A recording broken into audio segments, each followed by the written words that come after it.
thank you very much for the invitation and the introduction, and it's really good to be here. It's about 18 months since I last talked on Pope Francis, so we're going to cover a little bit of the ground. But I find with Pope Francis, I follow him very closely, read all his talks every day, and I'm just astonished at the amount of material just pours out of him, and oftentimes very spontaneously, but always very focused. So when he became Pope, I thought, my goodness, how's he going to manage with all this new stuff for him? But what we didn't realise was he's been through all this stuff in the Latin American context very thoroughly. And he was actually the head of the Latin American bishops in the drafting of, supervised the drafting of their big document in the Aparecida conference in 2007, which brought together the reflections of all that's been happening in Latin America. So when he goes to Mexico now, he's very familiar with what's going on in Latin America and what he needs to say. So he's just, really full of energy, full of ideas, but also very discriminating in how he goes about it, very careful. He's trying to take everybody with him. This is Vatican II, Part 2. And he's trying to move the whole church forward, and particularly that's going to play out in many different ways, like devolution of the authority back to the bishops' conferences, much more participation of lay people and involvement and co-responsibility of lay people in the running of a church at all levels. Now, this process is only just beginning, but it's very clear that that's what he has in mind. So in this process, he wants to dialogue carefully with people so that the church doesn't factionalise. He doesn't mind if people have different points of view. He wants to hear them. He said to the bishops, he doesn't want them forming groups and factions. If you've got something to say it openly before everybody, so that everybody's in the picture. Then we can talk about it together before coming to a conclusion about what to do on this or that. So he's trying to develop a whole new process of consensus. Those of you who are familiar with the Jesuit spirituality will be familiar with the process of discernment of spirits, about how to move and what the Holy Spirit is saying. He's trying to do with a process on the whole church at the moment. That's what the Synod is all about that's been in Rome. So, but what we're focusing on here is his emphasis on justice. And this is a really strong priority for him. He's brought the justice cause right to the centre of the Catholic Church's engagement with the modern world.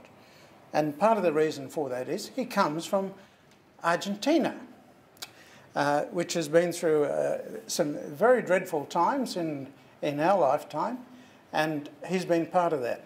So he's familiar, and he's been deeply involved himself in the issues of trafficking, drug running, the violence, torture, building communities, trying to sustain people, violence, particularly against women.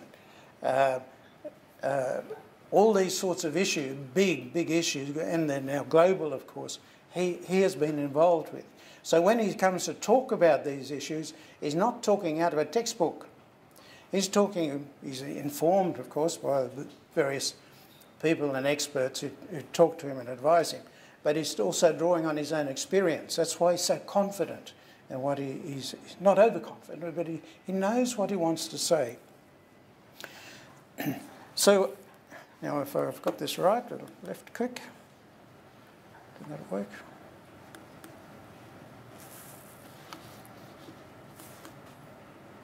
No. There we go.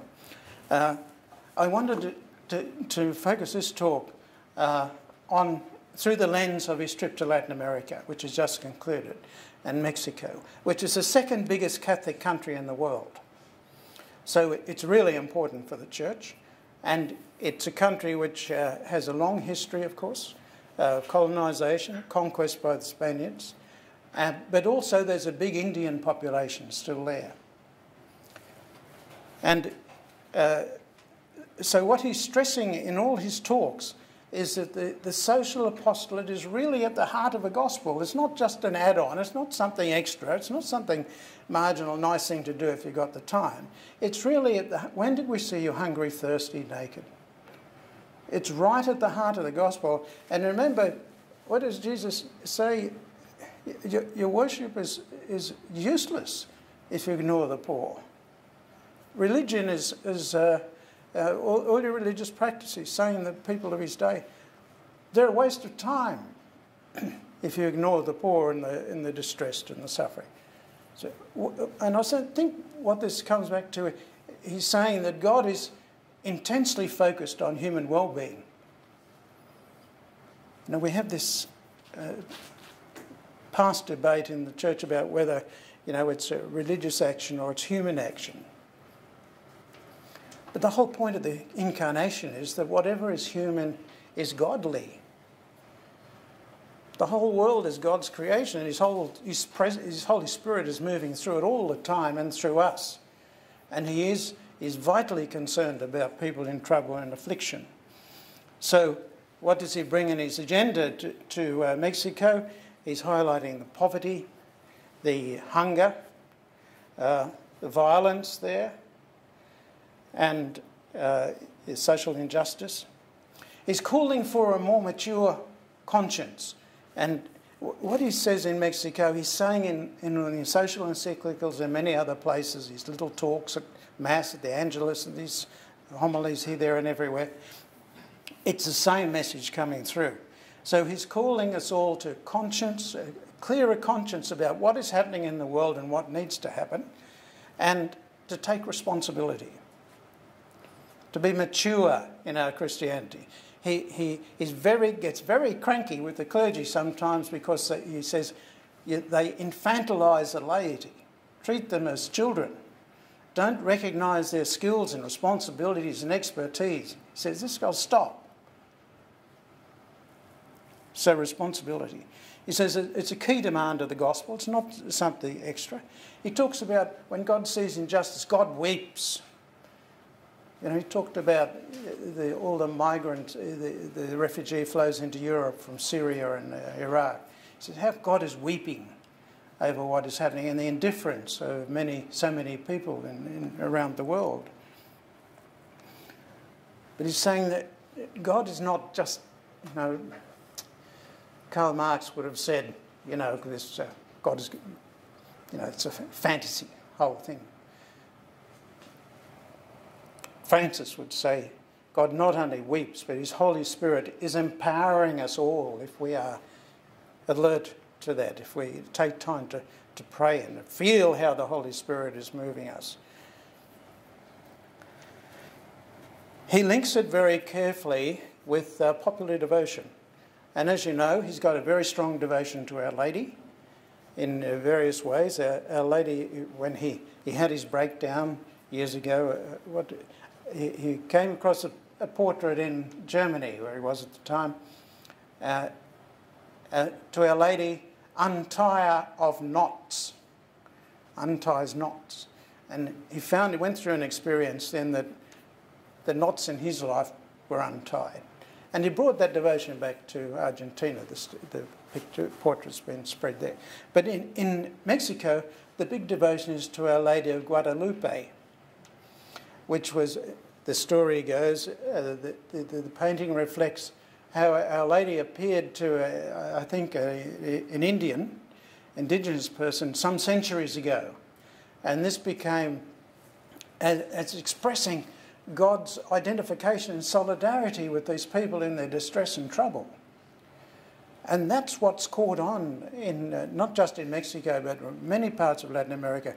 Our Lady of Guadalupe is very important for helping the people. They haven't been through the sort of process of secularization quite the same way we have in the West. They're more alert to the world of religion, even the spirit world and things. So it's more a natural fit for many people in Latin America to have this strong devotion to Our Lady. Why? Because Our Lady is more approachable. God, you could be a bit worried, you might be in trouble. go to Our Lady. She's not going to rouse on you. She's going to help you.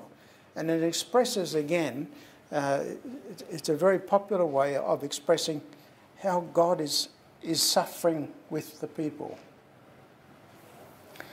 That's very important, that sense of devotion, because what he's doing here is, in contrast to the debates over liberation theology which occurred in previous decades, he's saying if we keep our social involvement very close to the religious sensibility and prayer of the people, we won't go astray. So he's trying to bring a deeper connection, connect the spirituality of the people, the natural, with the social, so they don't become split.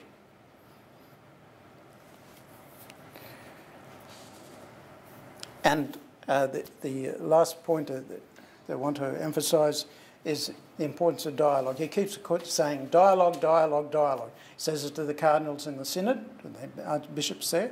He said wherever he goes, we must talk. We must recognise the problems, talk. Don't polarise. Talk, share your experience, work towards practical solutions and outcomes. I've just got a couple of photos of the crowds in Mexico. Some of the crowds were in the millions, so it had a really big impact. Looking at the television here, you wouldn't think, it was just come and gone. But in Mexico, it had a really big effect because he's one of their people. He speaks their language. He understands their situation. His priorities are, he talks about, for not just for Mexico, but the whole church. And I've taken this from John L. Allen, who's, I think, talking tomorrow, is it, in the conference down the road. He's one of the top commentators in the United States on religious affairs. He's saying to the church, the Pope is saying to the church, keep close to the social realities of your time. He keeps saying to the priests, don't stay in your sacristies, get out into the streets, smell like the sheep. Get into their world, get to know their world, talk to their world. As he did as a younger priest, he has always in his life had a pattern of going down into the slums and just mixing around with the people, talking to them, listening to their problems, organising where they can, responding as he thinks appropriate. But that contact with and he insisted in it when he became a bishop and provincial of the Jesuits at one time, that others did that too. And he wants the whole church to do that, to get close to people in their trouble. He has a preference for talking with ordinary people. And he did talk to the heads of government and so on, and as you would expect in Mexico. But what did he do then? He goes to the jail. And as somebody said, if you want to know the Pope's priorities, look to where he goes. He went to the jail. He went to the Indian area. We'll talk a little bit about that later. In connection with the indigenous people. He goes to the border with the United States and taps into all that big migration into the United States, that huge issue there. He goes to people who are sick and people who are poor. As I suppose, well, wouldn't Jesus be doing that? I think so. But it's very interesting, after the excited political debates of liberation theology in earlier years, he's doing the liberation theology thing, but not calling it that. And he's certainly not calling for a sort of revolutionary thing. He's calling for a peaceful transformation of the whole country. And some of his little gestures along the way are very significant, because one of the bishops in Mexico, who had been one of the leading figures in liberation theology and supporting the local people in their struggles against the oppression of the police and the military there, he died some time ago. The Pope made a personal visit to his grave. Now, this must have upset the Cardinal of Mexico, because he had opposed the dead bishop on the liberation theology thing. So he hasn't said anything on that, but the gesture alone says something. One of his things he said he learnt in his life is to speak simply, but use symbols. So his symbolic use of time and gesture are very significant. They appear spontaneous, but they're very well directed. They're done for a purpose. So what was he saying in that? He was saying that church embraces the struggle of the Mexican people for justice and takes what he's doing. He's healing this breach in the Latin American church between those who concentrate on piety. You know, what is the church on about? It's about prayer. Somebody berated me recently on this and said, oh, no, the church shouldn't be concerned about social justice. That's got nothing. You shouldn't be talking about that on Sunday in church. You should be talking about prayer and Jesus. Well, fortunately, you don't hear that very often these days, because it's both, isn't it? It's once we have a sense of how concerned God is about suffering and distress, then the whole thing fits together very neatly. So he insists on moderation in how the church moves and acts, and again on dialogue all the time. He insists on simplicity of lifestyle and approach. Personal integrity. He keeps saying Latin America, there's a lot of corruption in Latin America, isn't there? There's a lot of corruption. There's corruption in this country, as we know, unfortunately. So he insists on it, and what he's saying to the church is no special deals, no corrupt practice, no buy-offs by the big end of town so that you'll be quiet about what's happening to the little people. None of that. And he's especially annoyed about careerism in the church.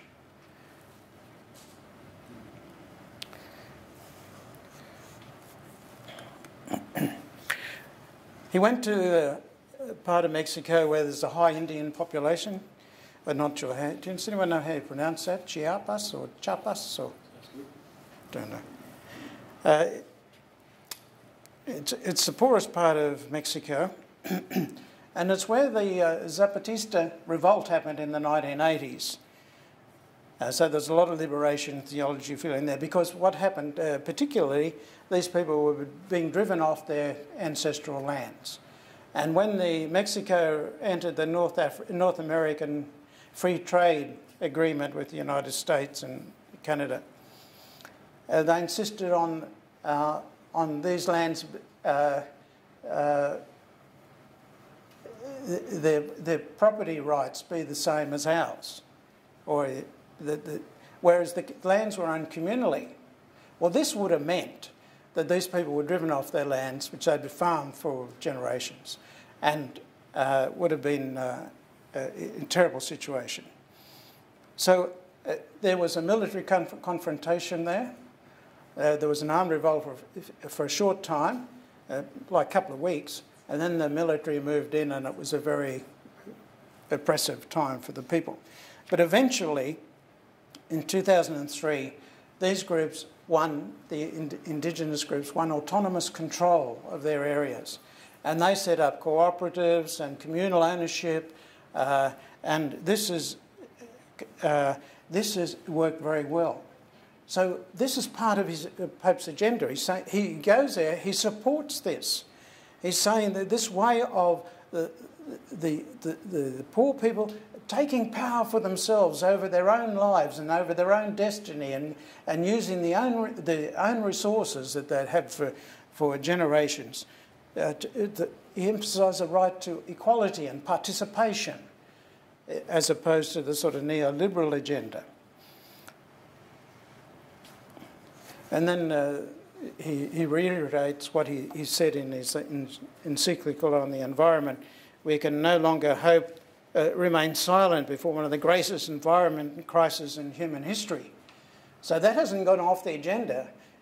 He's saying, look to the traditional peoples who have a knowledge of nature and how it works that's very important for us to listen to, and how do we care for the earth. So he's looking to them. Again, another photo from just giving some indication of the enthusiasm of the crowds. I'm running a bit short of time, but I'm just want to emphasise that his message is very consistent all through. It follows on from the Aparecida document in 2007.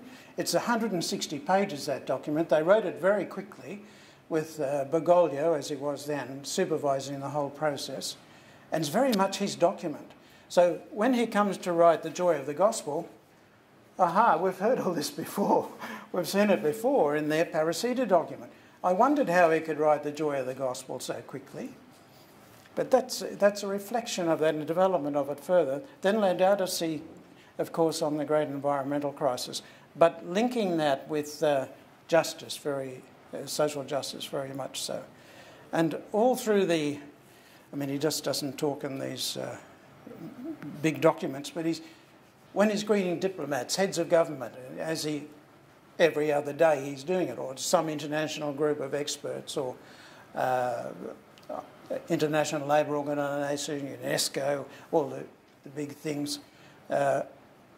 He's using these same ideas, so they're not different. Why so strong on equality, his emphasis on equality? Because of his experience in Argentina. He wasn't in authority during the Dirty War, but some of his friends were murdered by the Argentine military. Thousands of people were I think, I just forget the figure of number of sisters that were killed is significant, in the hundreds, I think. And I think 150 priests or something. Don't quote me on that, I'll have to... But it was significant, a traumatic event. He wasn't in a position of responsibility. He helped people escape over the border. He drove them in his own car. And then after that, you had the 2001 economic crisis in Argentina. This was a prelude to the 2007 crisis. So he's already seen... Argentina basically imploded, banks collapsed, 40,000 businesses failed, millions lost their savings, a quarter of the population were without jobs, destitute. What did he do? They turned out the farms, the land where the seminary was. They started growing crops to feed people, to get people organised to try to see them through this. So he says that the problem for him is economic liberalism, a basic philosophy that, and this quote says, when someone takes up the manual of the social doctrine of the church, they're astounded by what it says. For example, the condemnation of economic liberalism. Everybody thinks the church is against communism, and yet it is as much against communism as it is against the wild economic liberalism we see today, he says. So this is that was just a couple of years ago. And it follows on very clearly. It's not new in the church's teaching. It follows on from what Benedict said in Aparecida, where Bergoglio helped him write the speeches. Benedict says, globalisation brought the risk of vast monopolies and of treating profit as a supreme value. Criticised the materialism of both Marxist and capitalist systems, and called the church to be the advocate of social justice. Yeah, I won't go through these in detail, but again, the critique of what they called economic liberalism, or neoliberalism, we tend to call it today, is very, very strong. I would say it is the main social message of the church today is a critique of the free market, the extreme free market ideology of neoliberalism, which has let markets take over and rule the world. They've changed the rules to suit themselves about the big centres of economic power. So he's saying this is playing out globally.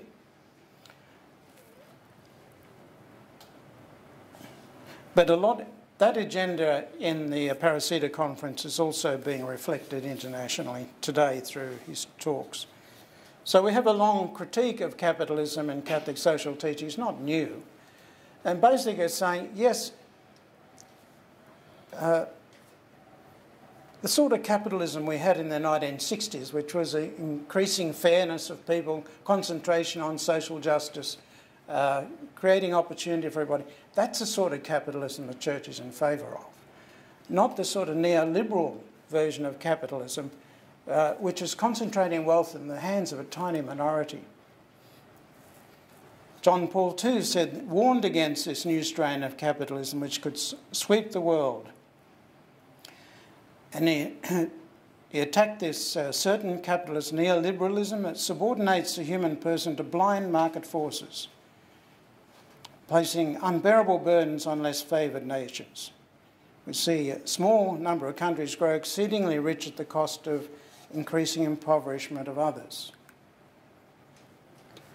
And Pope Francis, in his Joy of the Gospel, as long as the problems of the poor are not radically resolved by rejecting the absolute autonomy of markets and financial speculation, and by attacking the structural cause of inequality, no solution will be found. His phrase was often quoted, inequality is the root of social ills. So it's a really striking critique that he's developing, and you get it again in Laudato Si. He's warning of the approaching catastrophes in the environment. He says things are now reaching a breaking point. He says we're not faced with two crises, one environmental, the other social, but a complex of both. And again, he warns of the power of sectional interests. So what he's trying to do is to help save capitalism from itself. He rejects the dark side of capitalism, what we call mercantilism, which is controlled by certain commercial interests to rig the markets in their own benefit, with the quasi-monopolistic power, unjust trade agreements, and the vast inequalities in wealth and living standards. I couldn't resist throwing that one in. All these images and quotes, well, the images are all from Creative Commons, so that there's no copyright on them, so if people want to use them, they're free to do that. Why did I bring that in? Because I think it illustrates that there is a conflict, a basic conflict in philosophies that's going on in the world today. It's playing out in the United States with Trump, but there are other major forces behind it. So, do you think Pope Francis is being very naive or foolish in his what he's saying here? I don't think so. He's being advised by some of the top economists in the world, the Pontifical Commission for Social Sciences and the Pontifical Commission for Science. They are full of Nobel Prize winners, and including Joseph Stiglitz, Sen, Jeffrey Sachs from the Millennium Development Goals have been advising the various pontifical agencies, justice and peace and so on. And I particularly, Stiglitz, you might recall, was, he's a Nobel Prize, Joseph Stiglitz, Nobel Prize winner. He was Vice President of the World Bank one stage. He's a really top economist, still working. Here's his latest book. I thought you might be interested. Rewriting the Rules of the American Economy. And what he's saying in there is that the big transnationals have captured control of the global economy and have written the rules to suit themselves.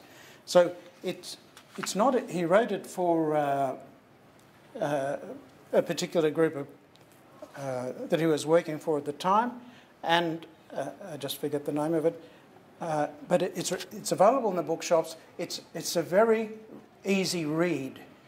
It's a tough read because of what he's saying, but it's not a difficult, not technical book. And Alan Kohler, you would know him from television and his writing here in Australia, top economist. He's talking about the United States. In the United States over the last 40 years, the income for the overwhelming majority of people has not risen at all. Very different from Australia. You can understand now what's happening in the United States. I think there's a big revolt going on against this. This is just a graph of the chart of the distribution of wealth, how the global wealth is really tightly concentrated in the top level. There are other ones. In the United States, this is very interesting. If you transferred who has a wealth into geography, 1% of the population own that much, 9% own that much, 30% own that much, 20% own that much, and 40% own that little dot. So it's a very visual way of communicating how extremely unfair the system has become.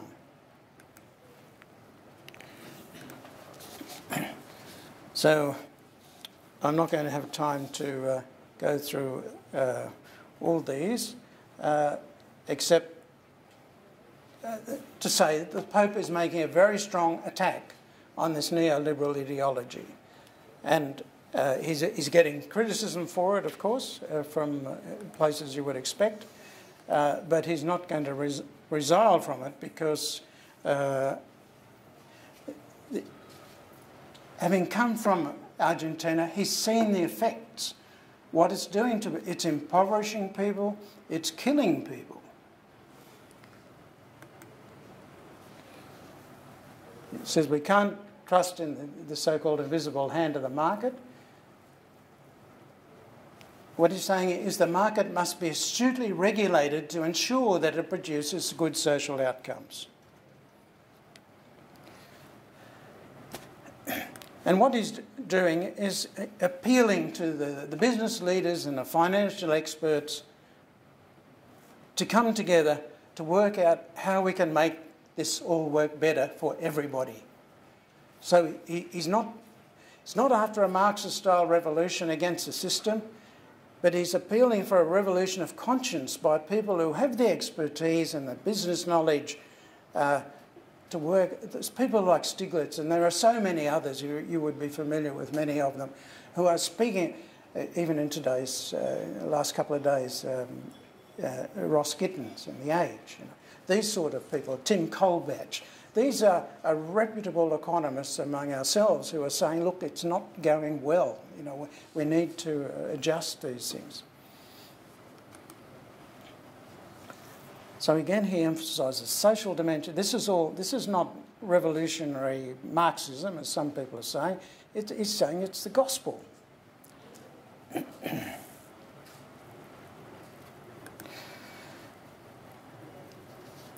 I'll just see. What he's doing, he's going into a place of renowned violence, particularly against women, but the killing, and he's speaking to the situation there, trying to cause a revolution of conscience. There's another group of the people. And when he goes to the border with the United States, 2 million people, there are 300,000 present at the border, and there are some thousands on the other side of the border. So he says the Mass, and these big maquiladores, however you pronounce it, maquiladoras, they're big factories that have been set up below the border with very cheap labour, using Mexican labour, and exporting in the United States. A lot of US industry was moved down into Mexico. And what he's saying, these are unjust working conditions that people are forced to endure. And he says God will hold accountable for the slaves, people, for the slaves of today. He calls them slaves, and he calls the people operating these systems slavers. It's very strong rhetoric, very strong language. And the question he asks all of us, what kind of world do we want to leave our children? Do you want to leave them the memory of exploitation, of insufficient pay, workplace harassment, trafficking, slave labour? Or do you want to leave them a culture which recalls dignified work, housing and land or opportunities. So he's calling everybody into this dialogue and reaching out across religious boundaries as well. He says everybody is involved in this and we've got to talk to everybody, not just a Catholic or a Christian conversation.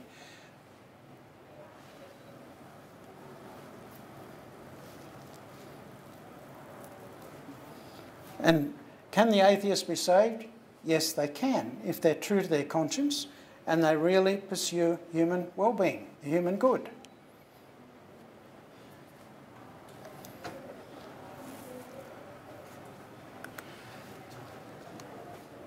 So it's challenging material, and I've gone a little bit over, but we did start a little bit late.